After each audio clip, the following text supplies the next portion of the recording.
ម៉ែព្រីភ្លើងអាប់ដេតថ្មីប្រិមិត្តព្រីភ្លើងយើងអាចសៀវកៅឲ្យគ្នាពាក់បានម៉ែ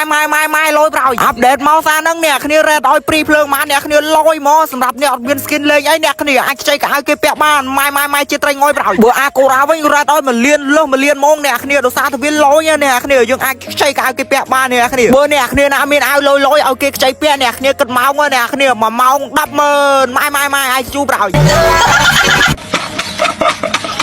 ហើយអ្វីដែលពិសេសហ្នឹងអ្នកគ្នានេះព្រីភ្លើងព្រីឲ្យ100ពេជ្រម៉ែលយប្រោតាំងពីលេងហ្គេមព្រីភ្លើងមកតែឃើញព្រីភ្លើងណាព្រីដល់100ពេជ្រឯងធ្លាប់តែព្រី1ពេជ្រ2ពេជ្រអ្នកគ្នាឥឡូវព្រី100ពេជ្រប្រោម៉ែប្រវត្តិសាស្ត្រនេះហើយអាកន្លែង level ហ្នឹងគឺអាកូរ៉ាបាន level 8ហើយគ្នាយើងបាន level ប៉ុន្មានកុំភ្លេច comment ខាងក្រោមវីដេអូនេះឲ្យអាកូរ៉ាបានដឹងម្នាក់មួយផងតោះហើយបើអ្នកគ្នាចង់ដាក់ពេជ្រ game Free Fire ឬ mobile អីគ្នាយើងអាចដាក់បាននៅ page សបាយ top up គឺតម្លៃសមរម្យមែនតើអ្នកគ្នាគ្រាន់ចុចកន្លែង comment ទៅឃើញ link website ហ្នឹង page របស់គាត់ហើយអា game នេះចុះមកវាសំណាងទៀតបានស្នប់2គ្រាប់អ្នកគ្នារត់ដល់កន្លែងឃើញមនុស្សមាន2ស្នប់ហើមសួតមួយអាកូរ៉ាឥឡូវគឺដូរឈ្មោះឲ្យអ្នកគ្នាដាក់ឈ្មោះថាអាកូរ៉ា 100k ដោយសារតែ page ចិត្តបាន 100k ហើយដាក់ចុយដើម្បីឲ្យបញ្ញាប់បាន 100k ចាអ្នកគ្នាបាន 100k អាកូរ៉ានឹងចែកផ្ទះវិឡាមួយ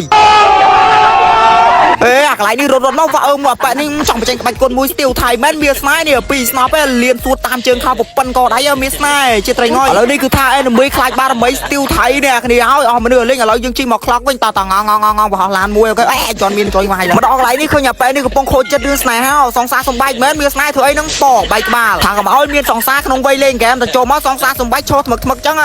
លៀនសួតប្រប៉ិនកជើងមានស្នេហ៍យើឥឡូវឃើញមនុស្សមកមួយទៀតឥឡូវយើងធ្វើស្មៅដកយកឡងមួយសិនមានស្នេហ៍ត្រៀមបកគោលីអូឲ្យហើយកន្លែងនេះមានអីម៉ែអើយរកចូលខ្លួនវាន់សតជាត្រីងយយ៉ាលយហ្មងលយហ្មងឥឡូវយើងចេញក្បាច់គុណមួយទៀតឲ្យកាន់តែថាឲ្យកាន់តែលយកប់សេរីនេះអ្នកគ្នាទៅឲ្យបែកសួតមានអីឥឡូវដាច់ធីមមកលយហើយបើអ្នកគ្នាចង់ទិញលក់ hero អ្នកគ្នាអាចទិញលក់បាននៅ page Heng Official ភ័យគាត់មាន blue verify អ្នកគ្នា